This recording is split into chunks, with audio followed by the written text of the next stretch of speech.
Hello and welcome. D school start करने जा रहा है एक पॉडकास्ट सीरीज और इंटरनेशनल योग डे से ज़्यादा ऑस्पिशियस डे और हो ही नहीं सकता। तो स्टार्ट करते हैं डी स्कूल की पॉडकास्ट सीरीज का ये फर्स्ट एपिसोड। अब इंटरनेशनल योग डे है तो इसका हमसे क्या लेना देना?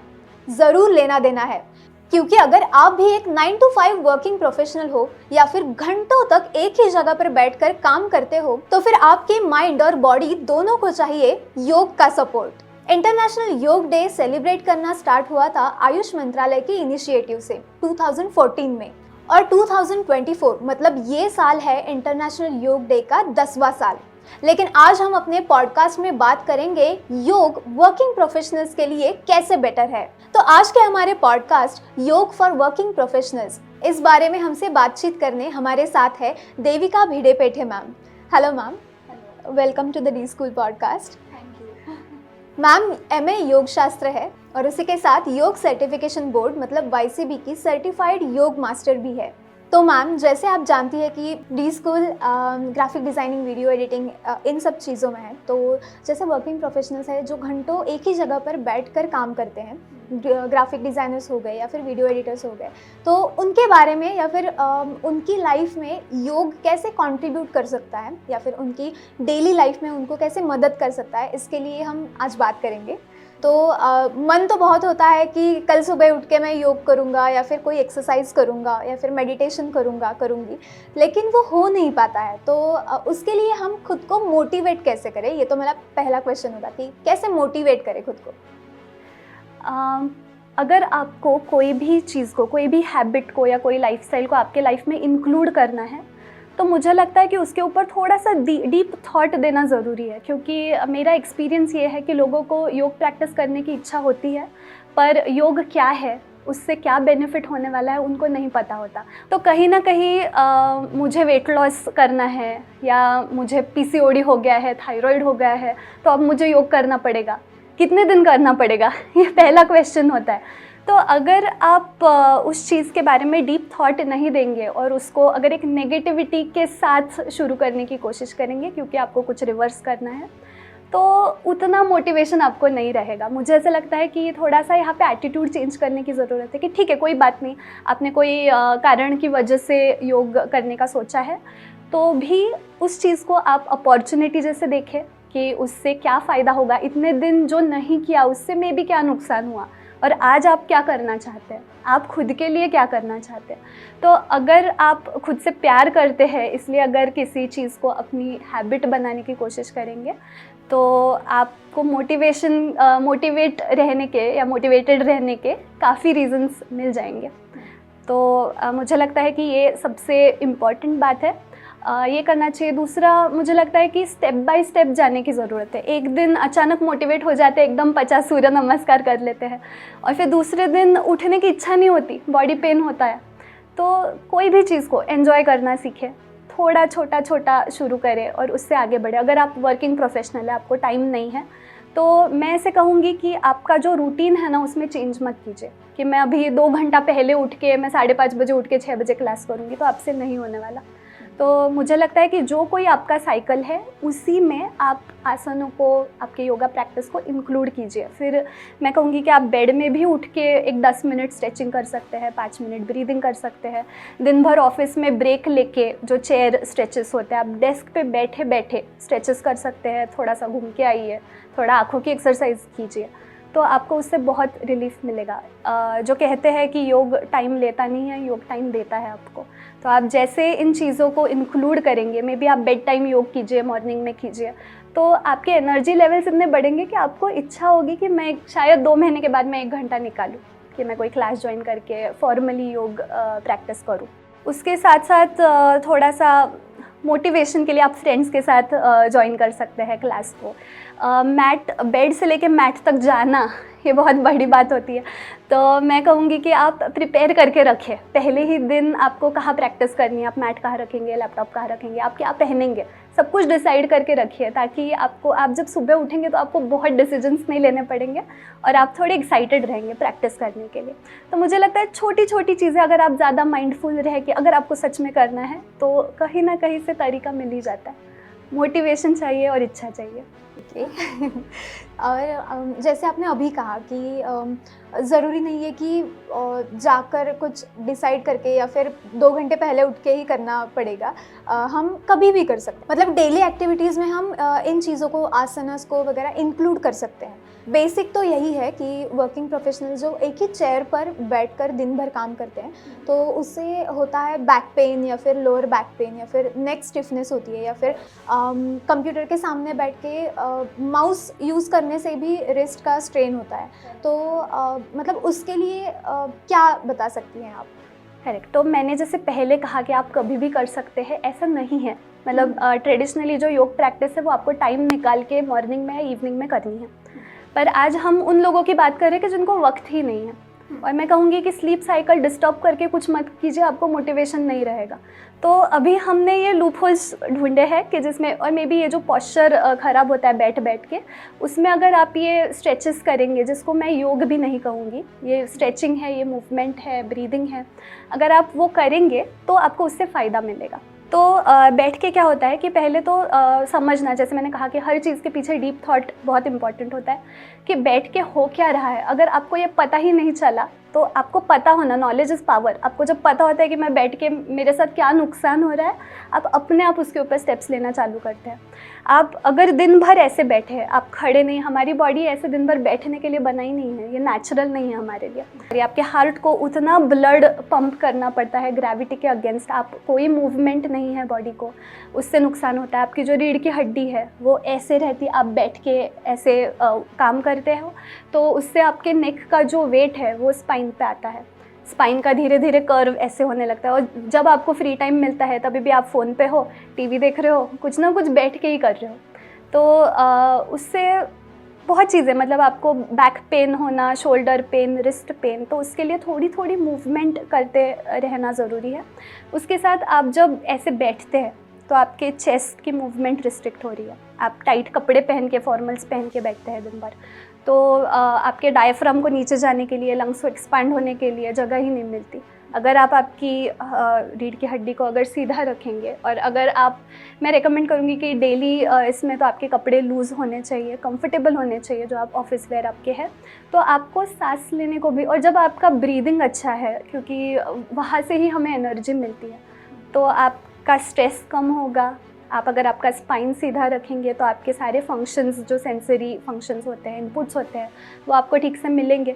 अगर हम योगिक लेवल पे बात करें तो ऐसे कहा जाता है कि हमारा स्पाइन एंटीना जैसे काम करता है, जो एक अवेयरनेस है हमें वर्ल्ड का या प्राण शक्ति का, वो चक्र हमारे स्पाइन के अलॉन्ग है। तो उसमें फ्लो ठीक से रहता है जब आप सीधा बैठते हैं। अगर आप ऐसे बैठेंगे तो उसका फ्लो डिस्टर्ब हो जाएगा, और उसके भी फिर मेंटल और फिज़िकल लेवल पे नुकसान हमें होते हैं। तो इसलिए कुछ ऐसे स्ट्रेचेस है जो हम कर सकते हैं, ब्रीदिंग कर सकते हैं, और उसको हर 2-2 घंटे के बाद अगर आप करेंगे तो आपको इसका प्रॉब्लम इतना नहीं होगा, क्योंकि हम लाइफस्टाइल तो अभी चेंज नहीं कर सकते, पर उसमें जितना हम खुद को मूवमेंट करते रहे, मूविंग रखें, उतना बेटर। ठीक है, तो आप ऐसे बता सकती हैं कि कौन कौन से स्ट्रेचेस है या फिर मूवमेंट्स है जो हम ऑफिस में भी या फिर ऑफिस के ब्रेक्स में कहीं पे चेयर पे बैठ के या फिर कहीं घूम के ऐसे कर सकते हैं, वैसे आप बता सकती हैं? ज़रूर बता सकती हूँ। नमस्ते। आप जब ऑफिस में योग प्रैक्टिस या योग स्ट्रेचेस करने के लिए शुरुआत करेंगे, सबसे पहले 2-3 डीप ब्रेथ्स लेके शुरू करें। तो आप सबसे पहले आपके दोनों हाथों को आपके नेवल के नीचे लेके आइए, रीढ़ की हड्डी सीधी रखिए, और 2 से 3 बड़े सांस लेके छोड़ दीजिए। उसके बाद नेक मूवमेंट आप शुरू कर सकते हैं। अभी हम नेक को क्लॉकवाइज और एंटी क्लॉकवाइज धीरे धीरे घुमाएंगे। आपके नेक से सारे नर्व्स ब्रेन तक जाते हैं, और इस वजह से जब आप नेक मूवमेंट करते हैं तो आपके नर्व्स शांत होके आपका मन या आपका ब्रेन शांत होने के लिए भी मदद मिलती है। उसके बाद आपके स्पाइन को स्ट्रेच कर ले, सांस लेते हुए दोनों हाथों को ऊपर स्ट्रेच कर लीजिए, और सांस छोड़ते छोड़ते धीरे से हाथों को नीचे लेके आइए। फिर हम स्पाइनल मूवमेंट करेंगे, जिसमें आप सीधा बैठ के सांस लेते लेते धीरे धीरे आपकी चेस्ट को आगे पुश करिए, स्पाइन से धीरे धीरे ऊपर, travel up towards your crown and then slowly travel down round your spine. Slowly travel up, slowly travel down, slowly come back to center. आप इसको आप चाहे उतनी बार रिपीट कर सकते हैं। उसके बाद हम देंगे स्पाइन को ट्विस्ट। तो आप जब ऑफिस में बैठ के ऐसे ऐसे कर रहे हैं, ये अवॉइड करना है आपको। स्पाइन को सीधा रखना है। आप चेयर को पीछे पकड़ सकते हैं, हाथों से चेयर को पकड़ लीजिए और स्पाइन को सीधा रख के ट्विस्ट करना शुरू कीजिए। आपकी चिन थोड़ी सी ऊपर होनी चाहिए। धीरे से सांस लेते लेते सीधा, सांस छोड़ते छोड़ते हम ट्विस्ट करेंगे। सांस लेते हुए धीरे से सीधा होना है। इसको भी 2 या 3 बार आप रिपीट कर सकते हैं। उसके बाद हम लेग्स को स्ट्रेच करेंगे। पैरों को आगे रखिए, थोड़ा सा चेयर के एज पे बैठ के सांस लीजिए और सांस छोड़ते छोड़ते धीरे से हम फॉरवर्ड बेंड करना शुरू करेंगे। जितना हो सके नीचे जाइए, पैरों को सीधा रखिए, फिर से ऊपर आना है, सांस छोड़ते हुए नीचे।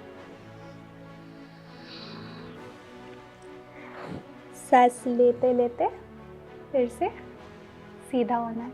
उसके बाद आप पैरों को आगे स्ट्रेच करके टोज़ की मूवमेंट कीजिए, जिसके आपके काफ मसल्स को भी स्ट्रेच मिले। आप पैरों को राउंड घुमा सकते हैं, आपके फीट को। दोनों पैरों में अंतर ले लीजिए। यहाँ पे भी हम स्पाइनल ट्विस्ट करेंगे विथ फॉरवर्ड बेंड। तो आप ये डेस्क पे बैठे बैठे भी कर सकते हैं। थोड़ा सा आगे बेंड होके आपके एंकल को पकड़िए और अपोजिट हाथ को ऊपर स्ट्रेच कीजिए। हर मूवमेंट में आपको थोड़ी देर रुकना है और मूवमेंट स्लोली स्मूथ होनी चाहिए। उसके बाद आप धीरे से हाथ को नीचे लेके आइए। इसको भी 2 या 3 बार रिपीट कीजिए। अब हम हमारे हिप मूवमेंट, हिप जॉइंट्स को स्ट्रेच देंगे। तो आपके राइट पैर को आपके लेफ्ट पैर पे रखना है। अलाइनमेंट चेक कर लीजिए। सांस लीजिए और सांस छोड़ते छोड़ते आगे फॉरवर्ड बेंड करना शुरू करें। इनहेल करते हुए फिर से जगह पे, यही हम दूसरी जगह से रिपीट करेंगे। सांस लीजिए और सांस छोड़ते हुए धीरे से आगे फॉरवर्ड बेंड करना शुरू करें।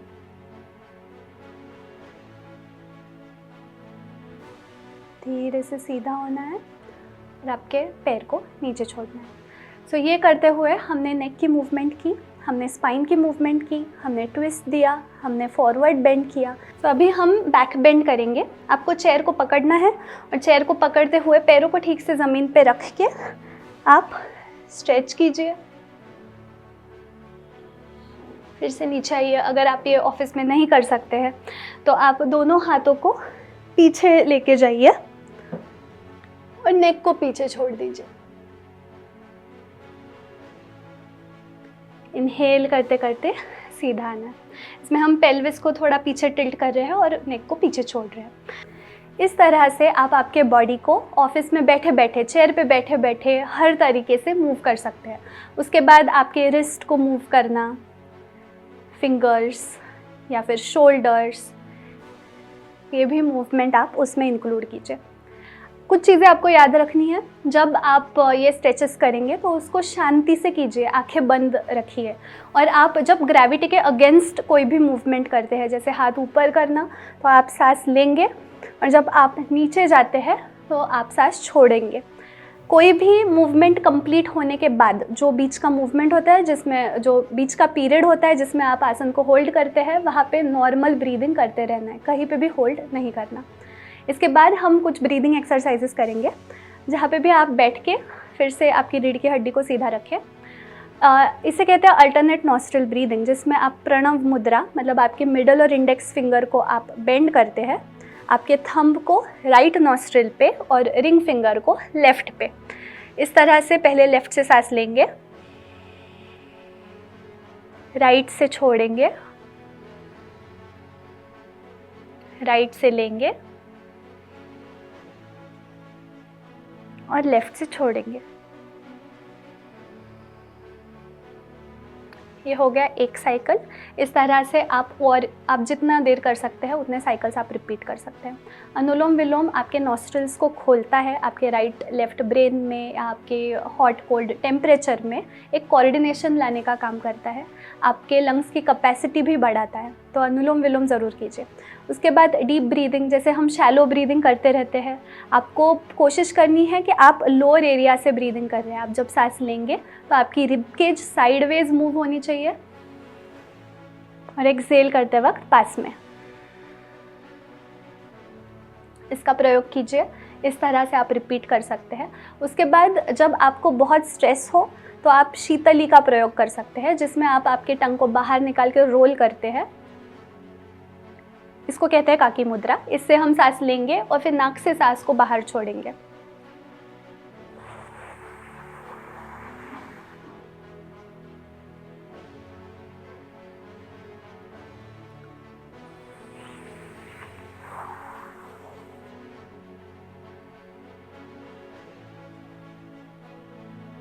शीतली आपके पैरासिम्पैथेटिक नर्वस सिस्टम को एक्टिवेट करता है, जिससे स्ट्रेस कम होता है। तो इसका अभ्यास ज़रूर कीजिए। तो जैसे आपने अभी बताया कि पुअर पोस्चर होने की वजह से बहुत सारे प्रॉब्लम्स आ भी सकते हैं और होते भी है जो हमें पता नहीं चलता। तो ये पोस्चर करेक्ट करने के लिए हम क्या कर सकते हैं? ये पोस्चर करेक्ट करने के लिए जैसे मैंने अभी दिखाया कि आप अलग अलग स्ट्रेचेस करते रहे, वॉक करते रहे। तो जितना आप वॉक करेंगे, क्योंकि हमारी बॉडी चलने के लिए, दौड़ने के लिए बनी है, तो शाम को आपका ऑफिस ख़त्म होने के बाद वॉक कीजिए, साइकिलिंग कीजिए। आप अगर मॉर्निंग में कहीं बाहर घूम के आ सकते हैं, अगर आपके पास ज़्यादा टाइम नहीं है, मे बी एक 5 मिनट के लिए टेरेस पे जाइए, पर वॉकिंग कीजिए और जो माइक्रो एक्सरसाइजेस है वो करते रहिए। और बेड में भी आप योग कर सकते हैं। जैसे मैंने कहा पहले कि कुछ स्ट्रेचेस आप आसन बेड में कीजिए तो भी उससे आपको रिलीफ मिलेगा। और माइंड का भी है, जो ऐसे जो कहते हैं कि what ever is psychological is biological. तो हमारा माइंड, मतलब जैसे कि हम माइंड के प्रिजन में ही रह रहे हैं, कंटिन्यूसली हम सोचते रहते हैं इस थॉट से उस थॉट पे। आप अगर देखेंगे तो कभी भी हम प्रेजेंट मोमेंट में हमारा फोकस नहीं होता है। तो माइंड के कांस्टेंट फ्लक्चुएशन की वजह से भी हमें जो स्ट्रेस आता है या जो ट्रिगर हम होते रहते हैं, एनर्जी कंज्यूम होती है, वो भी आपके बॉडी के पोस्चर में मतलब इफ़ेक्ट करती है, क्योंकि सब कुछ कनेक्टेड है। आपके बॉडी पार्ट अगर रिजिड हो गए, आपको कोई मूवमेंट नहीं है, आपको स्ट्रेस है, तो उसका सारा इफ़ेक्ट आपके बॉडी पे, वो बॉडी को टैक्स उसका भरना पड़ेगा। तो मुझे लगता है कि माइंड का भी, मतलब सिर्फ बॉडी है तो सिर्फ बॉडी पे फोकस किया, ऐसे नहीं करना है। सब कुछ कनेक्टेड है, तो आपको माइंड और बॉडी दोनों पे काम करना है, तो ये पोस्चर का प्रॉब्लम ठीक हो सकता है। ओके। तो माइंड का, जैसे आपने बताया अभी माइंड पे आए हैं, तो पहले से ज़्यादा लोगों में स्ट्रेस है या फिर डिप्रेशन के शिकार हो रहे हैं, ये भी चीज़ बढ़ गई है ज़्यादातर। तो ऑफिस स्ट्रेस के बारे में हम बात करेंगे कि ऑफिस स्ट्रेस से रिलीफ पाने के लिए हम क्या कर सकते हैं? ओके, सो पहले तो स्ट्रेस योग प्रैक्टिस जो है वो माइंड के लिए है। कोई लोग उसको साइकोलॉजी कहते हैं, भारतीय मानस शास्त्र, क्योंकि उसका जो डेफिनेशन है कि योग चित्त वृत्ति निरोधा, तो उसके डिटेल्स में नहीं जाते हैं, उसका मीनिंग बहुत अलग है। पर आज हमारे लिए मन में जो कांस्टेंट फ्लक्चुएशंस है उसको कम करना, ये योग का बेनिफिट है। तो स्ट्रेस क्या है कि कोई ऐसे रिस्पॉन्स है, चैलेंज को आया हुआ रिस्पॉन्स है, कोई डेंजर हो, कोई स्ट्रेसफुल सिचुएशन है, मतलब कोई डिफ़िकल्ट सिचुएशन है, चैलेंज है, तो उसको बॉडी रिएक्ट करती है, मतलब स्ट्रेस।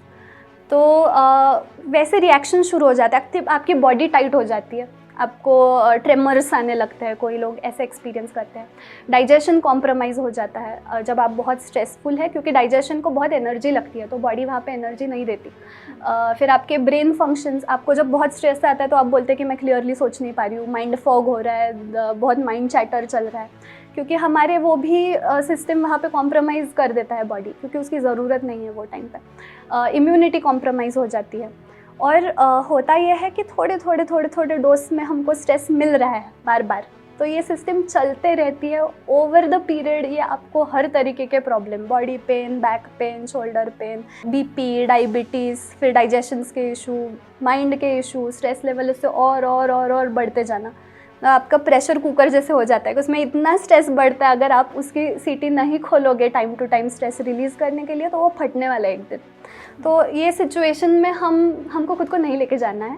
तो ये चीज़ों को समझ के डेली बेसिस पे कुछ ऐसी एक्टिविटी करो जिससे आपके ये जो टाइट हुए हुए मसल्स है वो रिलैक्स हो, आपका ब्रीदिंग रिलैक्स करने की कोशिश करो, आप आपके फूड पे ध्यान दो, आप क्या खा रहे हो, मूवमेंट रखो। अगर आपसे कुछ नहीं हो रहा है, आपको डांस करना पसंद है तो डांस करो, खेलना पसंद है तो खेलो, वॉक करना जाना है तो वॉक करने जाओ, पर कोई ना कोई मूवमेंट ज़रूरी है, वो स्ट्रेस को मैनेज करती है, रिवर्स करती है ये सारे सिम्टम्स को। तो ये एक ज़रूरी है। दूसरा, आपने जैसे कहा कि ऑफिस में बैठ के भी स्ट्रेस बढ़ता है, तो क्या होता है कि हमारी बॉडी अंदर से सब, फिर से मैंने जैसे कहा कि कनेक्टेड है, हमारी बॉडी 5 एलिमेंट्स से बनी हुई है।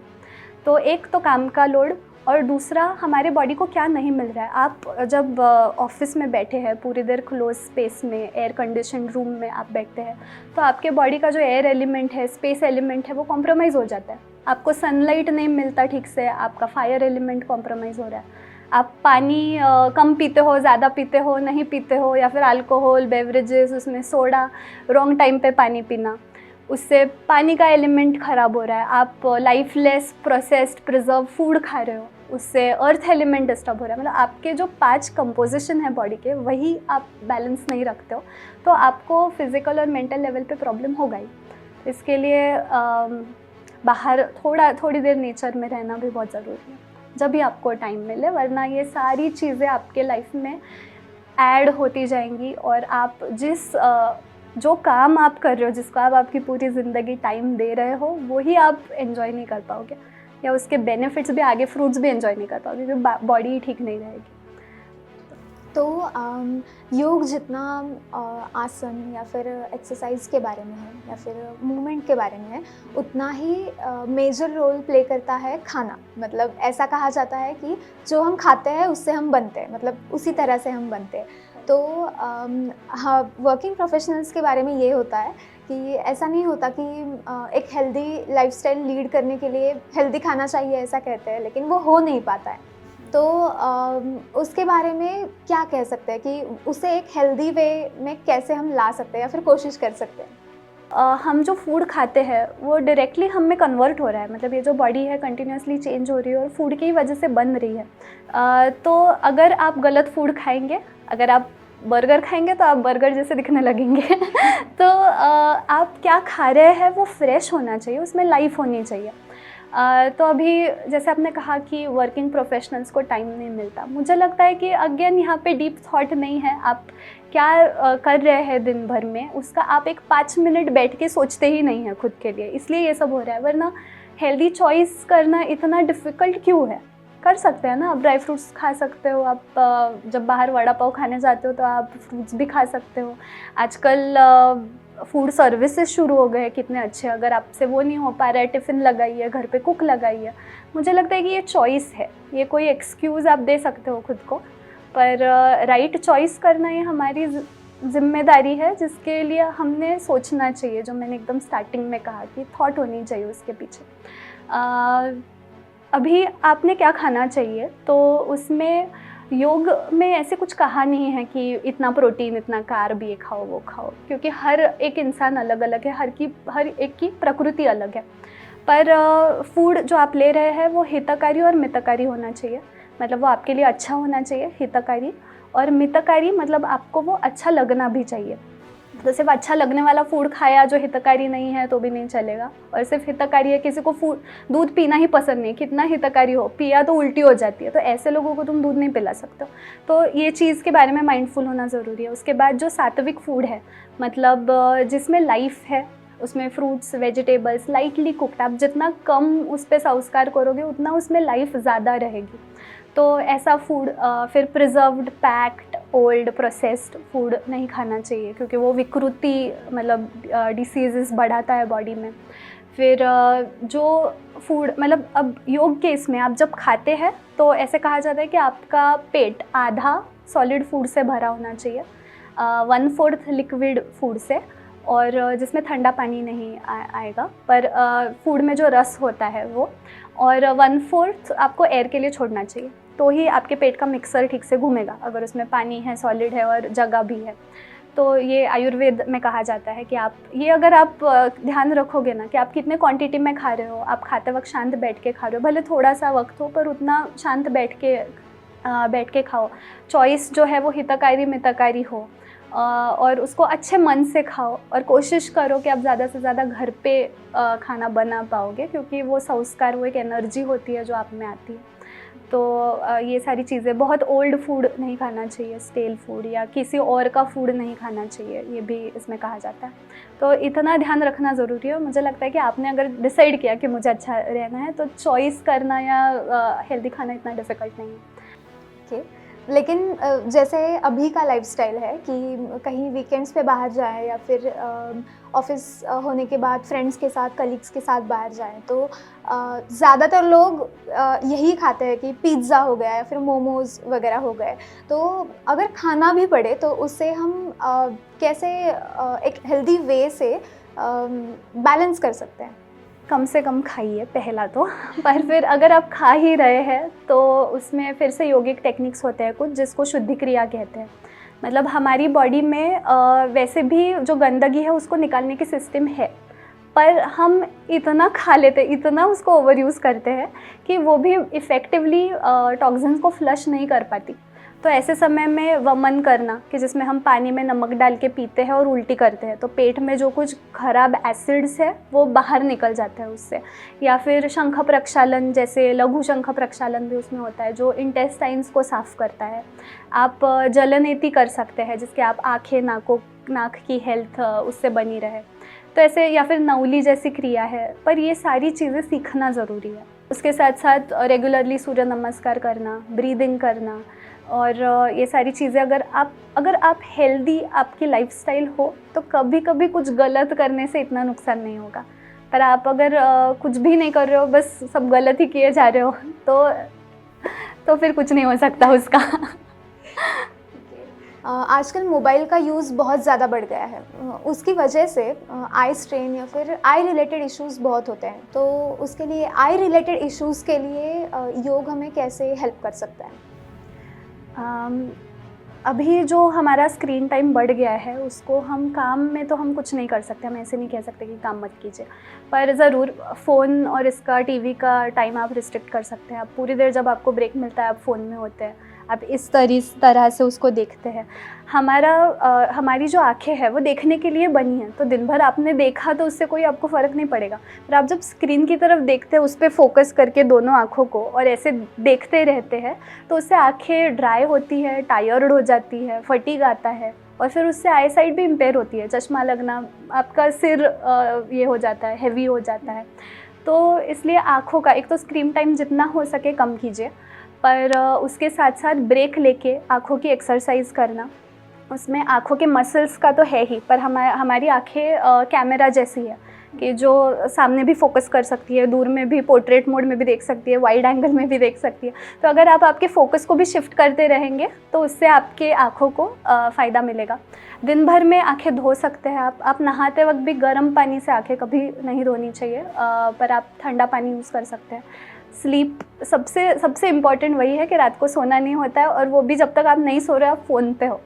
तो ये चीज़ को अगर आपने अवॉइड किया, आपने अगर ठीक से नींद भी ले ली, तो भी आँखों की प्रॉब्लम कम होगी।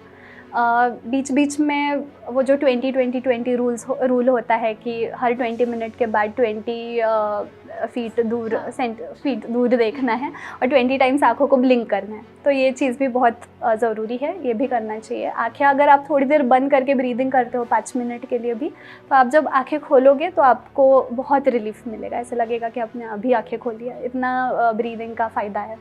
तो ये सारी चीज़ें ट्राई करके देखनी चाहिए आँखों के लिए। और जो आसन होते हैं जिसमें फॉरवर्ड बेंडिंग इन्वॉल्व है या इन्वर्जन है, जिसमें आपका ब्लड फ्लो आँखों की तरफ, हेड की तरफ जा रहा है, उससे स्ट्रेस भी कम होता है और उससे हमारे ये सारे सेंसरी ऑर्गन्स को अच्छे से ब्लड सप्लाई भी होता है। तो आप आसन कर सकते हैं, प्राणायाम कर सकते हैं और थोड़ा माइंडफुल रह सकते हैं। तो मतलब आसन प्राणायाम वगैरह ये चीज़ें हैं। उसी के साथ अभी आजकल के लोगों में, आजकल के टीनेजर्स हो गए या फिर यंग एज के लोग हो गए, या फिर कभी भी इंस्टा खोलो तो हमें इंस्टा यूट्यूब दोनों पे मेडिटेशन के बारे में बहुत सारे ट्रेंड्स दिखते हैं। तो आपका क्या ख्याल है मेडिटेशन के बारे में, और कैसे एक आइडियल तरीके से मेडिटेशन कर सकते हैं? क्योंकि बहुत से लोगों को एक्चुअल में मेडिटेशन क्या है यही पता नहीं होता। मेडिटेशन का बहुत ट्रेंड है। अगर आप वो कर सकते हैं तो कोई उसमें प्रॉब्लम नहीं है। जैसे हमने आसनों को मॉडिफाई किया ओवर द पीरियड, मुझे लगता है कि किसी भी चीज़ से अगर आपका माइंड काम रह रहा है तो आप कीजिए। पर आपने जैसे कहा कि मेडिटेशन क्या है वही लोगों को पता नहीं होता। मुझे बहुत सारे स्टूडेंट्स पूछते हैं कि हमको आसन की ज़रूरत नहीं है, हमको सिर्फ मेडिटेशन सीखना है।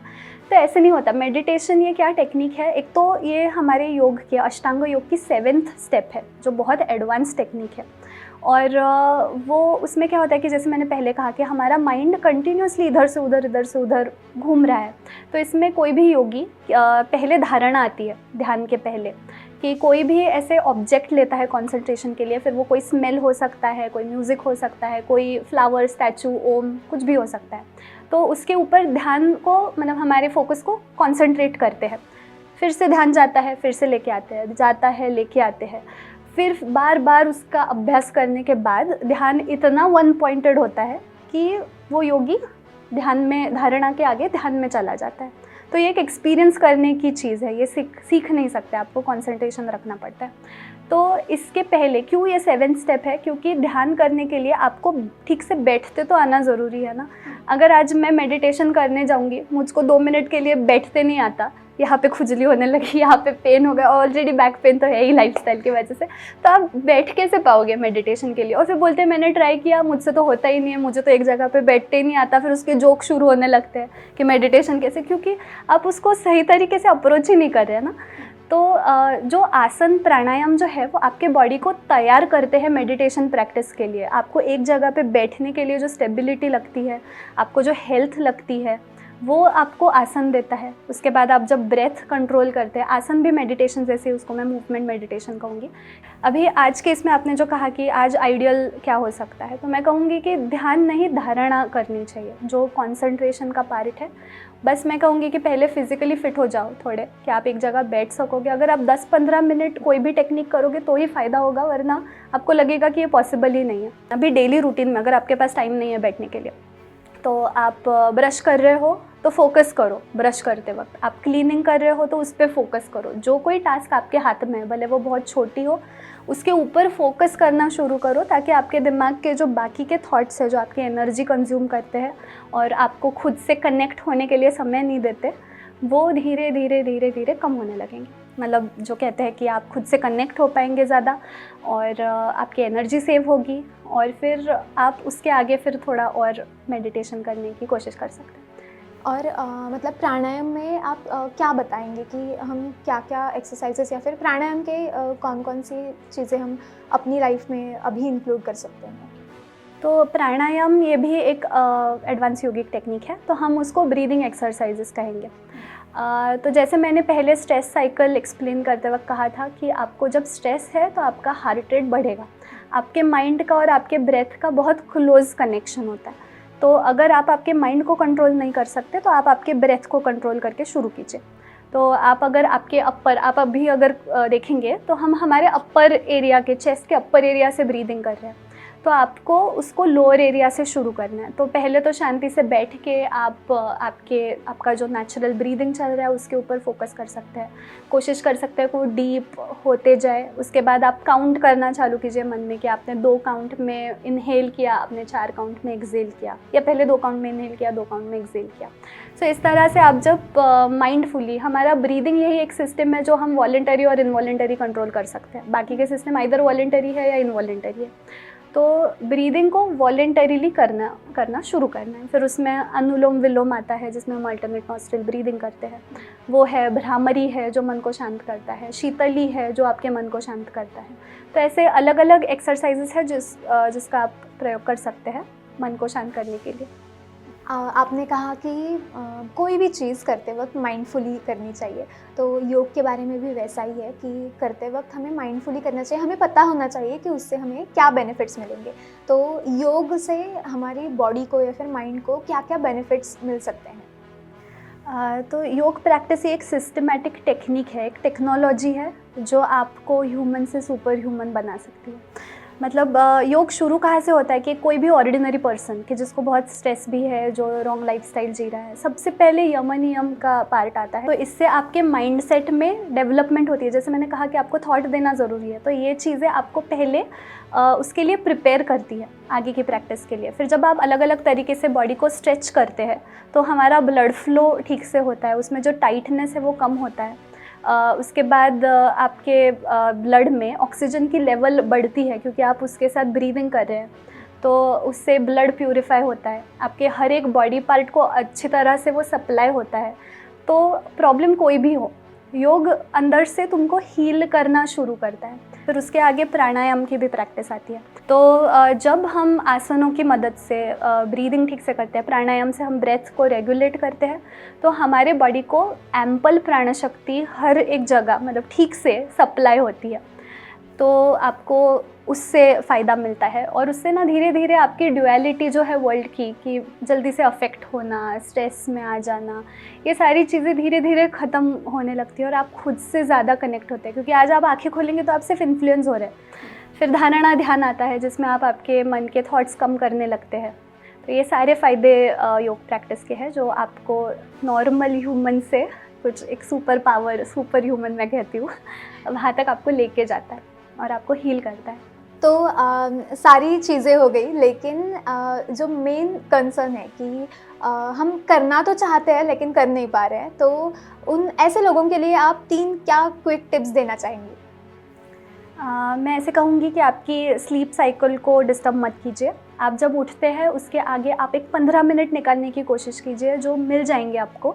और उसमें आप शायद एक 4-5 सूर्य नमस्कार, 2-3 आसन जिसमें forward bend, back bend, spinal twist आए, या फिर अलग अलग पोजीशन के जैसे prone, supine pose, sitting pose, standing pose, ऐसे आप चेंज करते रहिए, उसको इंक्लूड कीजिए। उसके बाद आप थोड़ा समय ब्रीदिंग एक्सरसाइजेस को दीजिए, ओमकार का चैंटिंग कीजिए, तो इतना भी आपके लिए इनफ है। क्या खा रहे हैं उसके ऊपर ध्यान दीजिए, थोड़ा सा वॉक करते रहिए, आपको जो कुछ कोई भी एक्टिविटी आप कर सकते हैं।